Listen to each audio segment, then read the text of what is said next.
सन्माननीय उद्धव साहेब ठाकरे आणि राजसाहेब ठाकरे यांचं आगमन होतोय। जोरदार टाळ्यांनी आपण त्यांचं स्वागत करूया। ठाकरे एकाच गाडीत, राज ठाकरेंच्या हाती स्टेअरिंग दिसतंय। ठाकरे बंधूंची ही वेगळी स्टाईल सध्या आपल्याला पाहायला मिळते। इथे पार पडणार आहे। सगळ्यांनी टाळ्याच्या गजरात आपण दोघांचंही स्वागत करूया।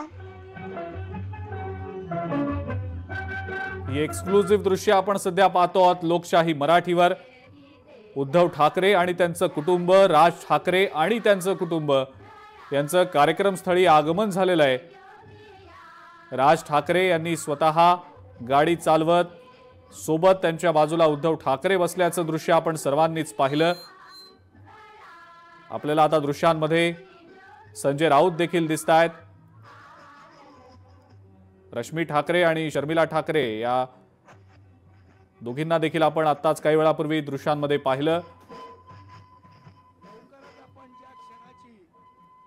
ठाकरे बंधूंची ही दिवाळी, हा दीपोत्सव साजरा होतोय। मात्र काही राजकीय फटाके फुटणार का, काही महत्त्वाच्या राजकीय मुद्द्यांबाबत चर्चा होणार का, काही घोषणा केल्या जाणार का, याबद्दलची उत्सुकता ताणली गेलेली आहे। मनसेचे जवळपास सर्वच महत्त्वाचे नेते या कार्यक्रमासाठी उपस्थित आहेत। शिवसेना उद्धव बाळासाहेब ठाकरे पक्षातले सुद्धा जवळपास सर्वच महत्त्वाचे नेते या कार्यक्रमासाठी उपस्थित आहेत। महाराष्ट्र आज ज्या क्षणाची वाट बघतोय त्या दीप प्रज्वलनाच्या कार्यक्रमाला आपण लवकरच महाराष्ट्रातल्या जनतेचं लक्ष मनसेच्या शिवाजी पार्क मधल्या या दीपोत्सवाकडे लागलेलं असताना आम्ही एका वेगळ्या जनभावनेकडे तुमचं लक्ष वेधू इच्छितोय। स्वतः बाळासाहेब ठाकरे यांचं स्वप्न होतं की उद्धव आणि राज ठाकरे या दोघांनी राजकीय दृष्ट्या एकत्र यावं, कुटुंब एकत्र यावं।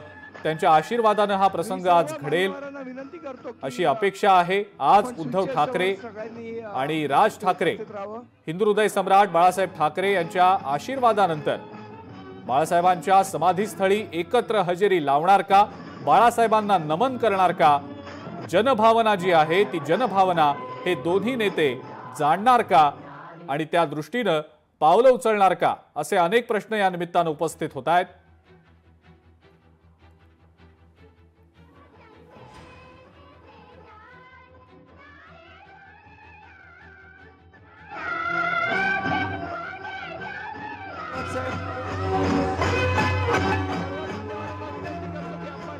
जनभावना नेमकी काय हे आपण जाणून घेण्याचा सातत्यानं प्रयत्न करतच असतो।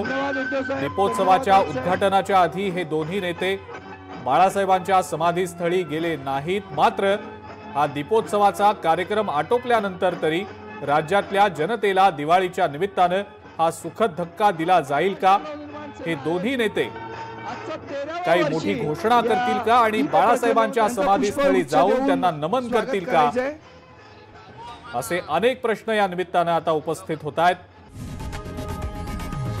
लोकशाही मराठी ऐका, पहा, जागरूक रहा।